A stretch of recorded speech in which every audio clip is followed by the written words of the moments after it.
اس رات کو ڈھلنے میں کچھ دیر نہیں لگتی، اس رات کو ڈھلنے میں کچھ دیر نہیں لگتی، تقدیر بدلنے میں کچھ دیر نہیں لگتی۔ مت دیکھ حقارت سے مظلوم کے بچوں کو، مت دیکھ حقارت سے مظلوم کے بچوں کو، تقدیر بدلنے میں کچھ دیر نہیں لگتی۔ عزیزان گرامی، محترم بزرگوں اور دوستوں، اللہ کے نبی علیہ السلام کی یہ حدیث جو میں نے خطبے میں پڑھی ہے، اس حدیث کے اندر حضرت ابن عمر رضی اللہ تعالی عنہ یہ ارشاد فرماتے ہیں کہ ایک مرتبہ اللہ کے نبی علیہ السلام ممبر پر موجود تھے، ممبر پر بیٹھے ہوئے تھے، ممبر پر تشریف فرما تھے، اور آپ صلی اللہ علیہ وسلم صدقہ دینے کی ترغیب بیان کر رہے تھے اور اللہ کے راستے میں خرچ کرنے کے کتنے فائدے ہیں وہ بیان کر رہے تھے۔ اسی دوران اللہ کے نبی علیہ السلام نے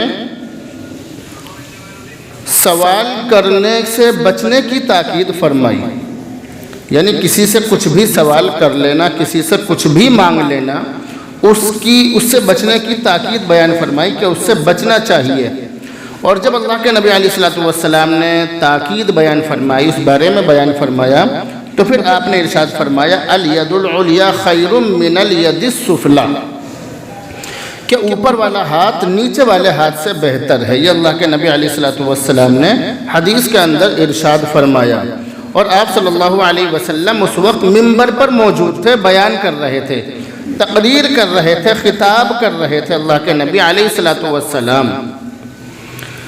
اس حدیث کے اندر اللہ کے نبی علیہ السلام نے بہت ساری باتیں ارشاد فرمائی۔ اگر ہم قرآن کریم کو دیکھتے ہیں تو قرآن کریم کے اندر اللہ تعالیٰ نے زکوٰۃ، فطرہ، صدقہ وغیرہ وغیرہ اور اللہ کے راستے میں خرچ کرنے کو بہت ساری جگہوں پر بیان فرمایا، بہت ساری جگہوں پر اس کا ذکر فرمایا۔ وَأَقِیمُوا الصَّلَاةَ وَالزَّکَاةَ، زکوٰۃ کے بارے میں، صدقے کے بارے میں بہت ساری جگہوں پر فرمایا۔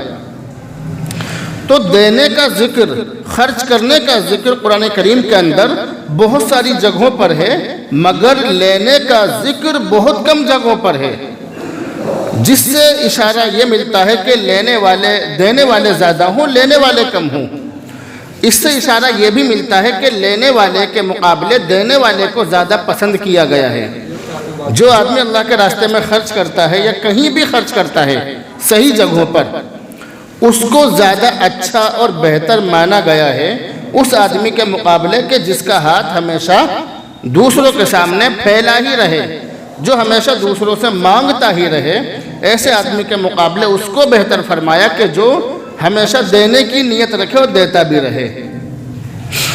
قرآن و حدیث کے اندر اللہ کے راستے میں اور لوگوں پر، رشتہ داروں پر، ملنے جلنے والوں پر، ماں باپ پر، بہن بھائیوں پر، یتیموں پر، مسکینوں پر، متعلقین پر، دوست و احباب پر، پڑوسیوں پر خرچ کرنے کی بہت زیادہ فضیلت ارشاد فرمائی، مگر دوسری طرف ان سب کو بھی یہ سمجھایا کہ تمہارا ہاتھ ہمیشہ پھیلا ہی نہ رہے، کہ ہمیشہ مانگتے ہی رہو، ہمیشہ دوسروں سے لیتے ہی رہو، تمہارا ہاتھ ہمیشہ ایسا نہ رہے۔ حضرت قبیصہ رضی اللہ تعالی عنہ، جو اللہ کے نبی علیہ السلام کے بہت مشہور صحابی ہیں، ایک مرتبہ انہوں نے کسی کی گارنٹی لے لی، گارنٹر بن گئے، یعنی کوئی آدمی کسی کے قرضے کا گارنٹر بن گیا، ضمانتی بن گیا۔ اب اس گارنٹر کے یہ گارنٹر بن گئے۔ ایک تو ہوتا ہے گارنٹر کسی چیز کا، ایک گارنٹر کے بھی گارنٹر بن جائے۔ تو کسی آدمی پر قرض تھا، اس سے قرض دیا نہیں جا رہا تھا، اس آدمی کا کوئی اور ضمانتی بن گیا۔ یہ صحابی جو ضمانتی تھا اس کے ضمانتی بن گئے۔ اب معاملہ یہ ہوا کہ جس پر قرض تھا وہ بھی بالکل بیکار، اس پر بھی اتنا نہیں تھا کہ وہ قرض دے سکے، جو گارنٹر بنا تھا اس پر بھی نہیں تھا کہ وہ سامنے والے کا قرض دے سکے۔ اب کہاوت مشہور ہے کہ گارنٹر دیوے یا دلواوے، سیدھی سی بات ہے، جب گارنٹر بنے ہو تو دو یا دلواؤ۔ اب جب دونوں پہ کچھ نہیں بنا اور ان دونوں کے گارنٹر بن گئے وہ صحابی، تو وہ صحابی اللہ کے نبی علیہ الصلوۃ والسلام کی خدمت میں حاضر ہوئے اور اللہ کے نبی سے کہا، اللہ کے نبی مجھے کچھ مال دے دو۔ اللہ کے نبی نے معلوم کیا کیا بات ہے، انہوں نے سارا قصہ سنا دیا۔ اللہ کے نبی نے ارشاد فرمایا، ابھی رکو، زکوٰۃ کا مال آنے دو پھر تمہیں دیا جائے گا۔ اللہ کے نبی نے انہیں تسلی دی کہ ہاں ٹھیک ہے، تم مانگنے کے لیے آئے ہو، تمہیں ملے گا، رک جاؤ۔ کیونکہ وہ صحابی بھی ایسے تھے کہ ان کے پاس بھی کچھ نہیں تھا، وہ بھی بیچارے غریب مسکین مفلوق الحال تھے، ان کے پاس بھی کچھ نہیں تھا۔ تو اللہ کے نبی نے ان کی مدد کرنے کے طور پہ ان سے یہ کہا، ٹھیک ہے، زکوٰۃ کا مال آنے دو، ہم ضرور تمہیں مال دیں گے۔ یہ بات اللہ کے نبی نے کہی، مگر اس کے فوراً بعد اللہ کے نبی نے ان کو نصیحت فرمائی، ان کو سمجھایا اور یہ کہا، اے قبیصہ میری بات سنو اور سمجھو، سوال کرنا اور مانگنا 3 آدمیوں کے لیے جائز ہے، چوتھے کے لیے جائز نہیں ہے۔ ان 3 کے علاوہ کسی چوتھے کے لیے سوال کرنا، مانگنا، بھیک مانگنا یہ بالکل بھی جائز نہیں ہے۔ اللہ کے نبی نے ان 3 آدمیوں کا ذکر فرمایا اسی حدیث کے اندر، اور یہ ارشاد فرمایا کہ ایک تو وہ آدمی بھیک مانگ سکتا ہے بقدر ضرورت، ایسا نہیں جیسے بیٹی کی شادی کے نام پر لوگ پتہ چلا کہ 85 سال سے بھیک مانگ رہے ہیں، ایک ہی آدمی 20 سال سے 30 سال سے 50 سال سے بھیک مانگ رہا بیٹی کی شادی کے نام پہ۔ اب ہمارے لوگوں سے تعلقات ہیں، ہم لوگوں کے پاس جاتے ہیں تو وہ ہمیں بتلاتے ہیں، وہ مالدار لوگ ہمیں بتلاتے ہیں کہ ایک آدمی ایک مسجد کا فوٹو لے کر تقریباً 10 سال سے میرے پاس آ رہا ہے، وہی فوٹو 10 سال پرانا، اور مجھے معلوم ہے کہ یہ جو فوٹو ہے یہ اس کیمرے سے کھینچا ہوا ہے کہ جو کیمرے چلنے ہی بند ہو گئے، مگر یہ بار بار اس کو لے کے آتا ہے اور یہ دیندار ہے، اس لیے میں کچھ کہنا نہیں چاہتا۔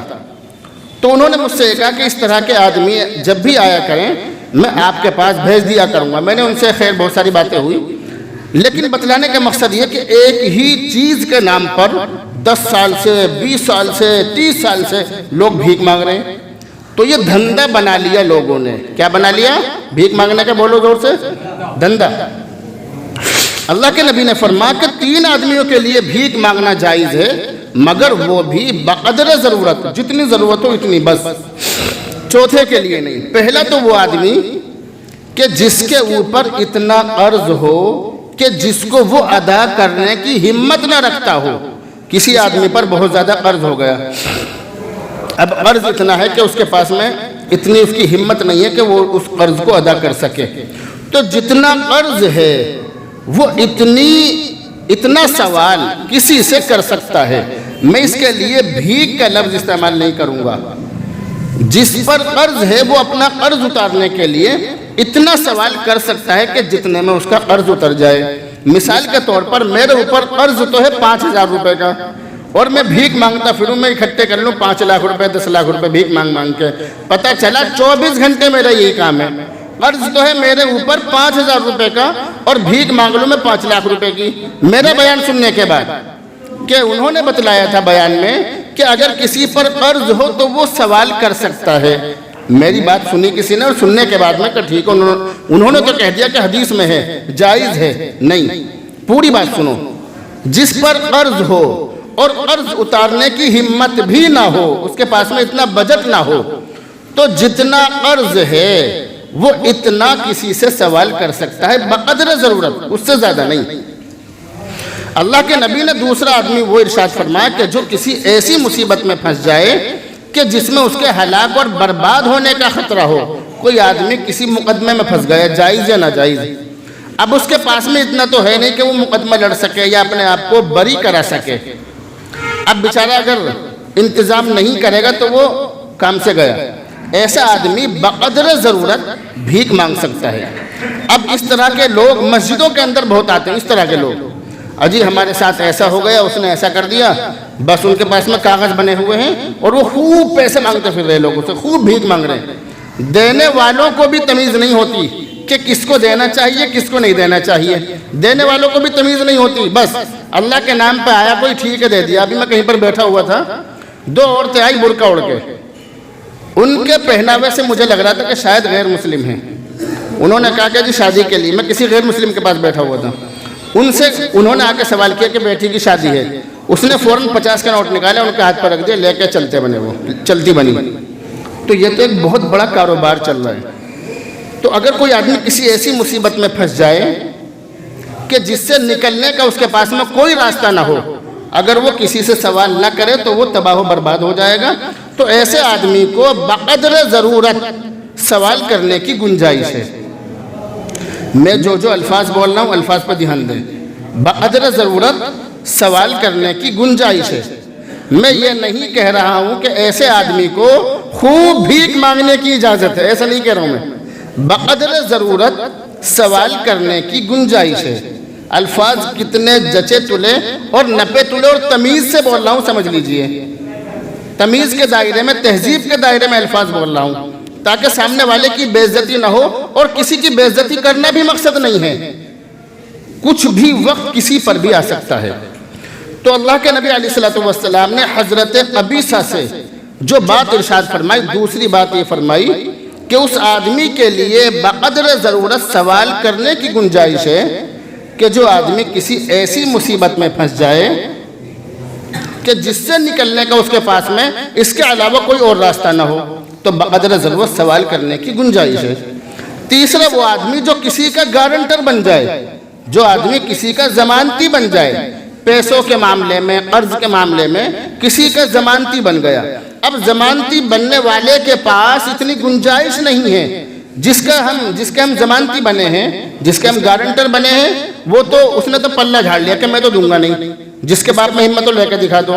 اب گارنٹر بیچارہ جو ضمانتی ہے وہ ایسا ہے کہ ٹھیک ہے بھیا، نہ دے رہا تو میں کیا کروں، میں ہی دے دوں گا اپنے پاس سے۔ گارنٹر ایسا ہے، دبنگ نہیں ہے کہ ڈاڑ توڑ کے نکلوا لوں گا، کیسے نہ دے گا تو، ایسے گارنٹر نہیں۔ گارنٹر ایسا ٹھیک ہے چل بھیا تجھ سے نہ بننا میں دے دوں گا۔ لیکن یہ جو گارنٹر ہے کمزور بھی ہے، مالی اعتبار سے بھی، سماجی اعتبار سے بھی۔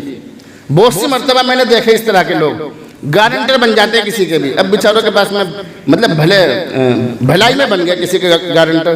اب جو سامنے والا ہے وہ اس کی بھلائی کا ناجائز فائدہ اٹھا رہا ہے، اس کے پاس میں اتنا ہے نہیں کہ یہ کہیں سے دے، اس کے پاس میں اتنا نہیں ہے کہ وہ اس کا قرض دے سکے۔ گارنٹر تو بن گیا لیکن ہمت نہیں ہے پیسہ دینے کی، اور اس سے نکلوانے کی بھی ہمت نہیں ہے۔ تو ایسا آدمی بقدر ضرورت سوال کر سکتا ہے۔ اب یہ جو میں نے 3 چیزیں بتلائی کہ یہ 3 لوگ سوال کر سکتے ہیں، زکوٰۃ، صدقہ، فطرہ، ہر طرح کا مال ان لوگوں پر خرچ کیا جا سکتا ہے، اس میں بالکل بھی کوئی حرج نہیں ہے، اس میں شک میں پڑنے کی بھی ضرورت نہیں ہے۔ اس کے علاوہ جو لوگ بھیک مانگتے ہیں، جن کا کام ہی بھیک مانگنا ہے، ان 3 لوگوں کے بارے میں جو میں نے بتلایا، میں نے بھیک کا لفظ استعمال نہیں کیا، میں نے کیا ہے سوال کرنے کا لفظ، کہ یہ کسی سے اپنا سوال کر سکتے ہیں۔ مگر ان کے علاوہ جو اور لوگ ہیں ان کے لیے بھیک کا لفظ استعمال کروں گا، کیونکہ بھیک مانگتے ہیں، تیرے میرے گھر بھیک مانگتے پھرتے ہیں وہ۔ تو ایسے لوگ جو خامخواہ بھیک مانگتے ہیں، جنہوں نے اپنا دھندا ہی یہ بنا لیا، اللہ کے نبی علیہ السلام نے ایسے لوگوں کے بارے میں ارشاد فرمایا کہ قیامت کے دن یہ ایسی حالت میں اللہ کے پاس آئیں گے کہ ان کے چہرے پر گوشت بھی نہیں ہوگا۔ اللہ کے نبی علیہ السلام نے حدیث کے اندر ارشاد فرمایا، ایک حدیث میں یہ ارشاد فرمایا کہ یہ جہنم کے انگارے ہیں، جتنی تمہیں ضرورت ہے وہ تو جائز ہے، اس سے زیادہ جو تم لے رہے ہو وہ جہنم کے انگارے ہیں، جتنا چاہو بھر لو، تمہاری مرضی ہے۔ اللہ کے نبی کی حدیث کے الفاظ ہیں۔ تو خامخواہ بھیک مانگنا، اس کو اپنا دھندا بنا لینا، یہ شریعت کی نظر میں بالکل بھی پسند نہیں ہے۔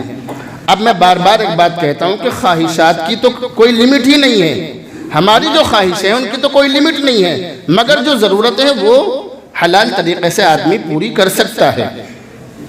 اسی حدیث کے تحت اور انہی باتوں کے تحت آپ یہ بات سمجھ لیں کہ جو لوگ آپ سے سوال نہیں کرتے ہیں، آپ کی ذمہ داری ہے کہ آپ ان کی گھر کی مالی حالت دیکھیں۔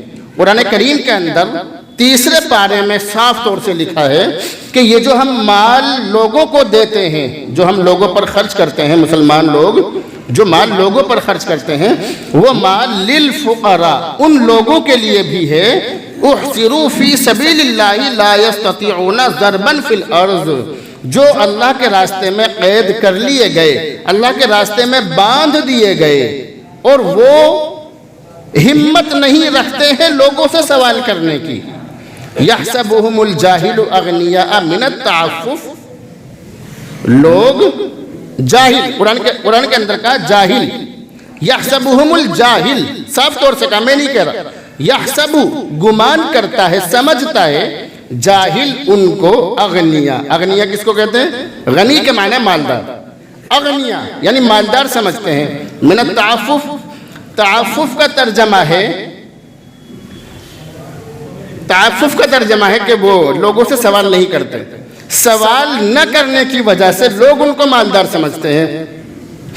تعریفہم بسیماہم، ان کو ان کے چہرے سے، پیشانی سے پہچان لیا جاتا ہے۔ لا یسألون الناس الحافا، وہ لوگوں سے چمٹ کر سوال نہیں کرتے۔ الحافا کے معنی چمٹ کر، زبردستی، مجھے تو چاہیے، میں تو اتنے پیسے لوں گا، یا اللہ کے نام پہ مجھے ضرور چاہیے، ایسے سوال نہیں کرتے۔ تو اس طرح کے لوگوں کی چن چن کر، دیکھ دیکھ کر مدد کرنی چاہیے۔ اب اس زمانے میں جو لوگ اللہ کے راستے میں باندھ دیے گئے، اس سے مراد ہمارے وہ علماء ہیں، وہ مولوی ہیں کہ جو اس راستے میں لگ تو گئے، امامت میں، مدرسی میں لگ تو گئے، مگر مجبوری ان کے ساتھ میں یہ ہے کہ مسجد اور مدرسوں سے تو اتنا انہیں ملتا نہیں ہے، مسجد اور مدرسوں سے اتنا ملتا نہیں کہ اپنی ضرورتیں پوری کر سکیں، اور لوگوں کے سامنے ہاتھ اس لیے نہیں پھیلا سکتے کہ وہ بہت اونچے مرتبے پر ہیں۔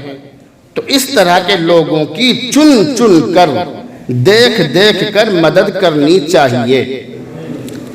اس کے ساتھ ساتھ ایک بات ضرور کہہ دوں، کیونکہ پچھلے ہفتے جب گاڑی کے بارے میں بیان ہوا تھا، ٹریفک کے اصول کے بارے میں، تو بعد میں کچھ لوگوں نے یہ کہا کہ مفتی صاحب کی گاڑی کو کسی نے روک دیا ہوگا، یا ایسا ہو گیا، ویسا ہو گیا۔ تو ایسا نہیں اللہ کے بندوں کہ میں ہر بات جب ہی بیان کروں جب میرے اوپر پڑے، ایسا نہیں ہے۔ ایسا ہوتا ہے کہ کتابیں کھول کے بیٹھے ہیں، بس جو چیز ہے، جو حدیث سامنے آئی اسی کے بارے میں آپ کے سامنے بیان کر دیں، اس طرح سے ہوتا۔ ایسا نہیں ہوتا کہ کسی نے ہم پر ظلم کر دیا، بس جمعہ میں ساری بھڑاس نکال لی، ایسا نہیں ہوتا۔ اس لیے اس بات کو، ہر بات کو میرے اوپر فٹ مت کیا کرو، اپنے قریب میں، اپنے آس پاس میں جا کے دیکھو کہ کہاں پر ایسا ہو رہا ہے، کیونکہ جو بیان ہوتا ہے عام طور سے سب کے لیے ہوتا ہے، میرے لیے بھی ہے وہ۔ تو میں یہ بتلا رہا تھا کہ جو لوگ ہیں، ہمیں ان کے گھروں کا جائزہ لینا چاہیے، جو ہمارے آس پاس میں لوگ ہیں، کسی بھی طرح کے لوگ ہیں، ان سب کے حالات کا جائزہ لینا چاہیے۔ اللہ کے نبی علیہ السلام کے پاس میں ایک انصاری صحابی تشریف لائے، اور تشریف لانے کے بعد اللہ کے نبی سے انہوں نے سوال کیا۔ میں یہاں پر بھیک کا لفظ استعمال نہیں کروں گا، میں کہہ رہا ہوں کہ اللہ کے نبی سے انہوں نے سوال کیا۔ اللہ کے نبی علیہ السلام نے ان سے یہ کہا، اعندک شیء، کیا تمہارے پاس کوئی چیز ہے؟ انہوں نے کہا کہ میرے پاس میں ایک چادر ہے جسے میں اوڑھتا اور بچھاتا ہوں، ایک چادر ہے بس، اسی اوڑھ لیتا ہوں، بچھا لیتا ہوں، یعنی کملی کہا انہوں نے، اور دوسرا ایک کٹورا، ایک پیالہ ہے، بس یہ دو چیزیں، اس کے علاوہ کچھ نہیں ہے۔ اللہ کے نبی نے کہہ دیا، اتنی میرے پاس لے آؤ دونوں چیزوں کو۔ وہ لے کر آگے اللہ کے نبی علیہ السلام نے ان کی بولی لگائی۔ ایک صحابی نے ان کا 1 درہم دینا چاہا تو اللہ کے نبی نے کہا کہ کم ہے، دوسرے صحابی نے ان کے 2 درہم دے دیے، اللہ کے نبی نے وہ دونوں درہم ان کو دیے، اور یہ کہا کہ 1 درہم کا تو کھانے پینے کا سامان لاؤ، اور دوسرے درہم کی کلہاڑی لاؤ، صرف کلہاڑی، دستہ نہیں، صرف کلہاڑی لاؤ بازار سے۔ وہ گئے، کھانے پینے کا سامان لائے 1 درہم سے، اور 1 درہم سے کلہاڑی لائے۔ اللہ کے نبی علیہ السلام کے بارے میں لکھا ہے کتابوں کے اندر کہ اللہ کے نبی نے اپنے مبارک اور پیارے ہاتھوں سے اس کلہاڑی میں دستہ ڈالا، اور ان صحابی کے حوالے کیا، اور یہ کہا کہ جاؤ، چلے جاؤ یہاں سے، جنگل میں جا کر لکڑیاں کاٹو اور بازار میں بیچو، اور سنو 15 دن تک مجھے یہاں نظر مت آنا۔ اللہ کے نبی نے کہا ان سے 15 دن تک یہاں نظر مت آنا۔ وہ صحابی چلے گئے، کھانے پینے کا سامان گھر پہ دیا، خود جنگل گئے، لکڑیاں کاٹی، بازار میں بیچی۔ نتیجہ یہ ہوا کچھ دنوں کے بعد خوشحال ہو گئے۔ اسی طرح سے اللہ کے نبی علیہ السلام کے صحابی حضرت عمر فاروق رضی اللہ تعالی عنہ کے زمانے میں مغرب کی نماز کے بعد انہوں نے دیکھا ایک آدمی کو کہ وہ آواز لگا رہا ہے، جیسے فقیر گلیوں میں آواز لگاتے ہیں، آواز لگا رہا اللہ کے نام پہ دے دو.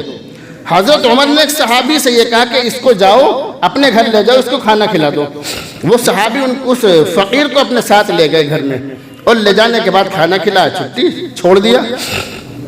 تھوڑی دیر کے بعد پھر اس نے آواز لگائی, فقیر نے پھر آواز لگا رہا اللہ کے نام پہ دے دو, اللہ کے نام پہ دے دو. حضرت عمر نے اپنے اس صحابی سے, اپنے ان ساتھی سے یہ کہا کہ کیا تم نے ان کو کھانا نہیں کھلایا؟ انہوں نے کہا کہ میں نے تو ابھی کھانا کھلایا ان کو. تو حضرت عمر نے کہا پکڑ کے لاؤ اسے. لے آئے پکڑ کے. حضرت عمر رضی اللہ عنہ نے دیکھا کہ ان کی بغل میں ایک جھولی لٹکی ہوئی تھی اس فقیر کی. انہوں نے کہا اس کی جھولی اتارو. جھولی اتاری, اس کو پلٹو, پلٹ دی. دیکھا تو اس میں بہت سارے گھروں کی روٹیاں تھی اس جھولی کے اندر. حضرت عمر نے کہا کہ یہ ساری روٹی اٹھاؤ, اپنے ساتھیوں سے کہا کہ ساری روٹی اٹھاؤ اور جو صدقے کے اونٹ ہیں ان کے سامنے ڈال دو, اور اس کے بارے میں کہا اس پہ کوڑے بجاؤ. کیا بجاؤ اس پہ؟ کوڑے. کیا بجاؤ اس پہ؟ کوڑے بجاؤ اس پہ. جب اسے کھانے کو مل گیا تو اب کیا ضرورت ہے مانگنے کی, اور اتنی ساری روٹی اس نے اکٹھی کر رکھی ہیں. تو مذہب اسلام کے اندر یہ چیز پسند نہیں ہے. ہمارے علماء نے لکھا کتابوں کے اندر کہ جو آدمی خوشحال ہو, جو آدمی خوشحال ہو اور خوشحال ہونے کے باوجود بھیک مانگے, اس کو بھیک مانگنا اور کچھ لینا, جس طرح سے اس کو لینا گناہ ہے اسی طرح سے دینا بھی گناہ ہے. یعنی جس طرح سے لینے والا گناہگار ہے اسی طرح سے دینے والا بھی گناہگار ہے. اس لیے اس کا حل یہ ہے, اس کا حل آخر میں بتلا دوں کیونکہ باتیں تو بہت ساری بتلانی تھی لیکن 2 باتوں میں بات ختم کر رہا ہوں. اس کا حل یہ ہے, پہلا حل کہ جو بھی آدمی آپ کو دیکھے اس کو کام پر ڈالو. اگر دور کا ہے بھیک مت دو, جاؤ ہم تمہیں بھیک نہیں دیں گے, تمیز سے اسے ہٹا دو. اگر قریب کا ہے تو بھیک پر سے ہٹا کر اسے کام پہ لگاؤ, مزدوری پہ لگاؤ یا کسی بھی کام پہ لگاؤ. پہلا حل. اور دوسرا حل یہ کہ اس کے جو قریبی رشتہ دار ہیں, جو اس کے بھائی بندھ ہیں, جو اس کے قریبی لوگ ہیں, پڑوسی ہیں, کوئی بھی ہیں, وہ سب اس کی مدد کریں. یہ کام کریں, یہ کام کرنے کے ہیں. اگر اس کا کوئی بھی نہ ہو تو مسلمانوں کی ذمہ داری ہے کہ مسلمان اس کی مدد کریں. رمضان کا مہینہ آتا ہے, رمضان کے مہینے میں صدقہ فطرے سے اس کی مدد کریں, یا صدقہ فطرے کے علاوہ پوری سال آدمی خرچ کرتا ہے اس مال سے اس کی مدد کریں.